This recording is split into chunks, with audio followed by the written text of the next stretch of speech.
Hello friends, once again welcome to our YouTube channel. Due to some reason there are some problems in last lecture. Unfortunately the last lecture won't becomes complete.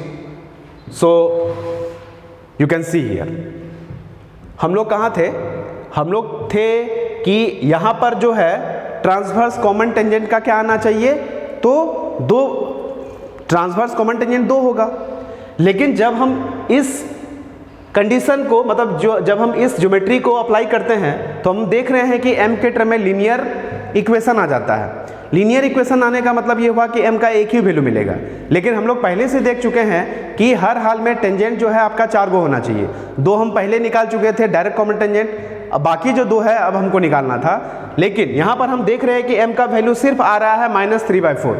एक value जो है m का यहाँ missing है, तो obviously वो जो missing value होगा वो आपका इन्फिनिटी होगा। अगर वो वैल्यू इन्फिनिटी ना होके कोई नॉन वैल्यू होता तो 100% यहाँ आपको दिखाई पड़ता। लेकिन क्योंकि यहाँ मिसिंग है इसलिए कोई नॉन वैल्यू हो ही नहीं सकता है, तो इसका मतलब 100% वो ऐसा वैल्यू होगा जिसको कि हम देख नहीं सकते हैं। इसलिए यहाँ m का वैल्यू कितना होगा, इन्फिनिटी हो जाएगा। तो जब हमको m का 2 वैल्यू मिल गया तब हम लोग ट्रांसवर्स कॉमन टेंजेंट का इक्वेशन लिख सकते हैं। तो फाइनली हम क्या लिखेंगे, हैंस ट्रांसवर्स कॉमन टेंजेंट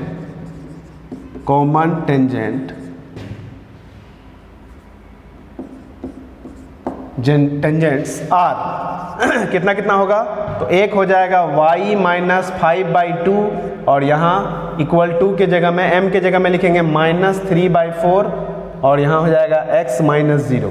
तो अल्टीमेटली कितना हो जाएगा, 4y - 10 is equal to -3x, therefore 3x - 4y + 10 is equal to 0। एक इक्वेशन ये आ गया। और जो दूसरा वाला इक्वेशन होगा वो हो जाएगा y -5/2 is equal to m के जगह में इन्फिनिटी और x -0। गौर कीजिएगा, जब हम m के जगह में इन्फिनिटी लिखते हैं तो कैलकुलेशन करने का तरीका बदल जाता है। हमेशा इन्फिनिटी को डिनोमिनेटर में लाएंगे, तो इन्फिनिटी इसके नीचे आ जाएगा लेफ्ट हैंड साइड के, तो हो जाएगा y -5/2 डिवाइडेड बाई इन्फिनिटी, यहाँ हो जाएगा x। और कोई भी नॉन नंबर के नीचे में इन्फिनिटी होगा तो दैट बिकम्स 0, इसलिए अल्टीमेटली यहाँ से जो x का वैल्यू आ जाएगा वो आपका 0 हो जाएगा। तो फाइनली हमको जो है चारों टेंजेंट मिल गया, 2 आपका डायरेक्ट कॉमन टेंजेंट मिला और 2 आपका ट्रांसवर्स कॉमन टेंजेंट मिला। ठीक है, जो कि मैक्सिमम है क्योंकि 4 से ज़्यादा कॉमन टेंजेंट कभी हो नहीं सकता है। अगर आप कोई दूसरा क्वेश्चन बनाए तो हो सकता है कि उसमें 3 कॉमन टेंजेंट निकले, किसी में 2 निकले, किसी में 1 निकले। तो याद कीजिए जिस केस में 1 कॉमन टेंजेंट होता है उसका इक्वेशन हम डायरेक्ट लिख सकते हैं। कैसे लिख सकते हैं, तो ये ट्रिक मैं आपको थोड़ी देर में बताता हूं।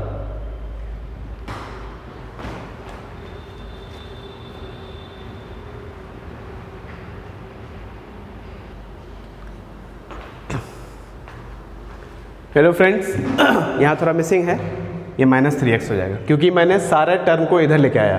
तो -3x - 4y + 10 is equal to 0। ये आपका करेक्ट है, ये आप देख सकते हैं। ठीक है,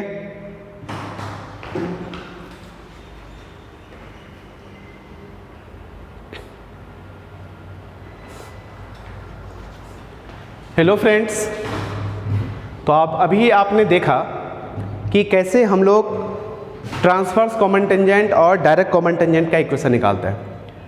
लेकिन मान लो कि आपको जो है ये सिचुएशन आ जाए, सपोज दैट ये वाला सिचुएशन आपको मिले। ठीक है, इसमें क्वेश्चंस भी हो सकता है लेकिन मैं क्वेश्चन नहीं बस थ्योरी डिस्कस करने जा रहा हूँ। तो इस सिचुएशन में आपको पता है कि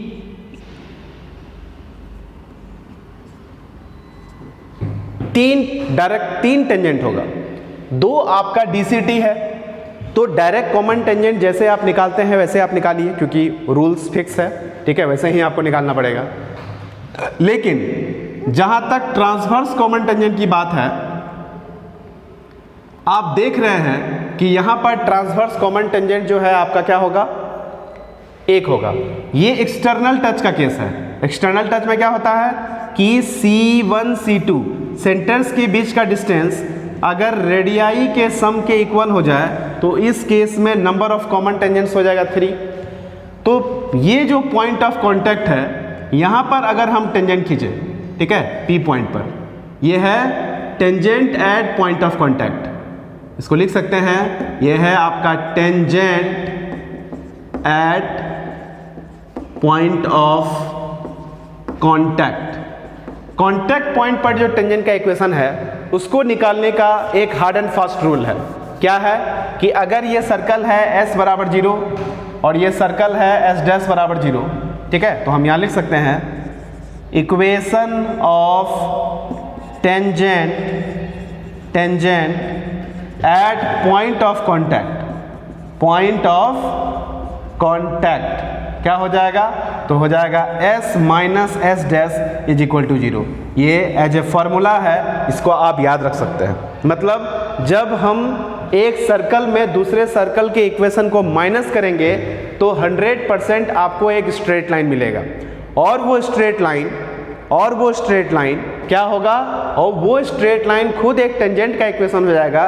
किस केस में, तो इस केस में हो जाएगा ये वाला इक्वेशन ऑफ टेंजेंट। मतलब अगर ये P है और सपोज दैट ये पॉइंट T है तो ये PT का इक्वेशन हो जाएगा, ठीक है। तो ये है तीसरा टेंजेंट, मतलब ट्रांसवर्स दो डायरेक्ट कॉमन टेंजेंट तो आप निकाल लीजिएगा, लेकिन तीसरा जो टेंजेंट है इसको निकालने के लिए आपको ज़्यादा मेहनत करने की जरूरत नहीं है।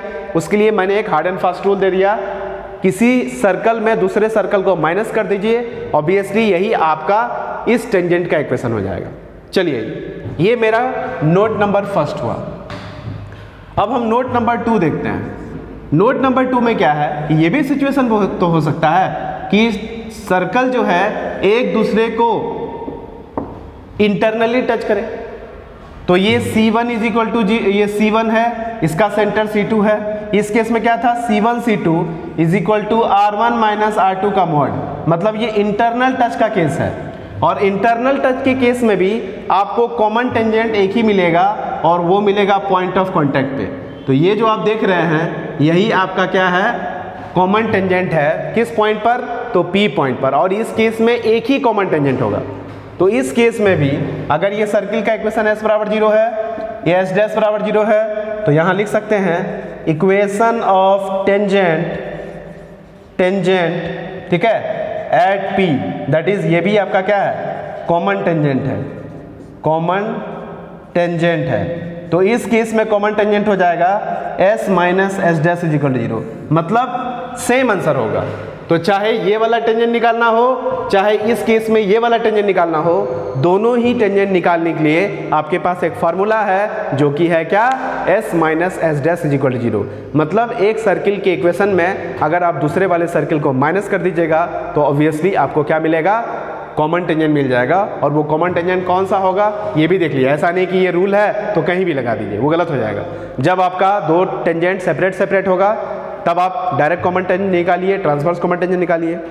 लेकिन जब आपका क्या करेगा, ये टचिंग वाला केस होगा, तो इस केस में आपका क्या होता है कि 3 टेंजेंट होता है, तो 2 तो डायरेक्ट आपका निकल जाएगा जो मेथड पढ़े हैं। तीसरा वाला टेंजेंट निकालने के लिए ये रूल लगा सकते हैं। जब इंटरनल टचिंग का केस होगा तो ये वाला जो टेंजेंट है इसको निकालने के लिए ये वाला लगा सकते हैं। और एक केस और बच रहा है, जब दो सर्कल आपस में इंटरसेक्ट करेगा, तो जब ऑब्वियसली जब दो सर्कल आपस में इंटरसेक्ट करता है तो 2 ही टेंजेंट बनता है, और उस केस में दोनों टेंजेंट क्या होगा, डायरेक्ट कॉमन टेंजेंट होगा।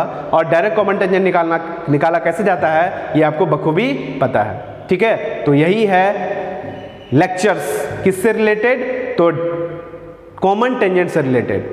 लेकिन आपको बता दें कॉमन टेंजेंट बहुत ही इंटरेस्टिंग टॉपिक है, खास करके जो कॉम्पिटिटिव एग्जाम होते हैं उसमें कॉमन टेंजेंट्स का रिलेशन पूछा जाता है। तो क्वेश्चंस को इंटरेस्टिंग बनाने के लिए क्या करता है ना, वहाँ पे मिक्स कर देता है। किसका मिक्सिंग करता है, तो कर्व का मिक्सिंग कर देता है। कोई जरूरी नहीं है कि 2 सर्कल ही दे, ऐसा हो सकता है कि एक सर्कल एक पैराबोला दे दे, ऐसा हो सकता है कि इलिप्स और सर्कल दे दे, ऐसा हो सकता है कि पैराबोला और हाइपरबोला दे दे।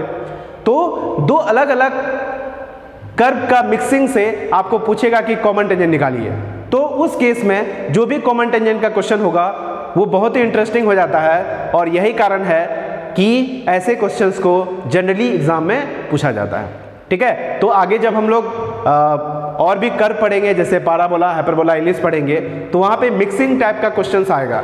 क्योंकि यहाँ हम स्टार्टिंग में सिर्फ सर्कल ही पढ़े हैं, हमको पैराबोला, हाइपरबोला, एलिप्स नहीं पता है, इसलिए यहाँ मिक्सिंग मैं नहीं करने जा रहा हूँ। क्योंकि अगर मैं मिक्स करूंगा तो आपको समझ में नहीं आएगा। तो मैं चाहता हूं कि जब मैं अगले टॉपिक में एंट्री मारूं तो वहां मैं मिक्सिंग क्वेश्चंस आपको दिखाऊंगा, और वो भी क्वेश्चंस आपको बताऊंगा कि जो क्वेश्चंस आपके किसी न किसी एग्जाम में ऑलरेडी पूछे गए हैं। ठीक है, तो इस लेक्चर को मैं यहीं क्लोज करता हूं और मिलता हूं अगले लेक्चर में एक नए कंटेंट के साथ, एक नए टॉपिक के साथ, जो कि सर्किल का ही कंटेंट होगा। तब तक के लिए good bye, take care and happy learning.